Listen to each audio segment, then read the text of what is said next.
তেল নিয়ে সিন্ডিকেট করতে গিয়ে ফিলিং স্টেশন ম্যানেজারের সাথে বাকবিতণ্ডা। আরাফাত হোসেন, ফেনী সদর প্রতিনিধি, ফেনী। আজ ৬ মার্চ ২০২৬ ইং শুক্রবার ফেনী সদর ঢাকা-চট্টগ্রাম মহাসড়কের লালপোল মুহুরী ফিলিং স্টেশনে বাইকারদের সাথে ফিলিং স্টেশন ম্যানেজারের বাকবিতণ্ডা।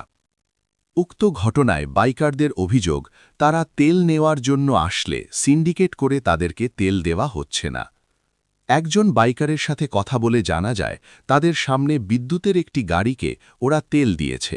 আর তেল সবারই দিচ্ছে, আমরা এসে ওখানে গাড়ি এসে দিয়ে তেল দিচ্ছে না, করে তেল নাই, ঠিকই আছে, মানে ইচ্ছা করে দিচ্ছে না, ইচ্ছা করে দিচ্ছে না।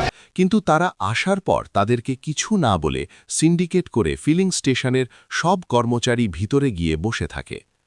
অনেকক্ষণ অপেক্ষা করার পর বিরক্তি হয়ে তারা যখন খোঁজ নিতে হয়, তখন তাদেরকে বলা হয় তেল শেষ, তেল দেওয়া যাবে না। তখন বাইকাররা বুঝতে পারে যে এখানে ওরা সিন্ডিকেট করতেছে। ঠিক তখন একজন বাইকার উত্তেজিত হয়ে ম্যানেজারকে বলেন, তেল না থাকলে আমাদেরকে কেন এতক্ষণ অপেক্ষা করলেন, আগে কেন বলেন নাই? আমি কোডাটা খুলে হালা লিখছি, কি রে বন্ধ করব তো আমরা তেল শেষ হতে পারে, কি হয়েছে?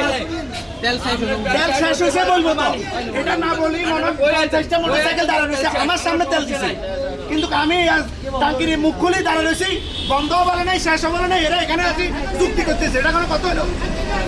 যেহেতু বাইকার অনেকজন ছিল, সবাই যখন একসাথে প্রতিবাদ করা শুরু করল, তখন তোপের মুখে পড়ে পরিস্থিতি সামাল দিতে না পেরে অবশেষে বাইকারদের কথায় তেল দিতে বাধ্য হয়। বহির্বিশ্বের সার্বিক পরিস্থিতিকে কেন্দ্র করে এখন বিভিন্ন জায়গায় অনেকে এরকম সিন্ডিকেট সৃষ্টি করবে। অনেকে সবাই নিজ নিজ জায়গা থেকে প্রতিবাদ করলে এরকম পরিস্থিতি মোকাবেলা করা সম্ভব হবে।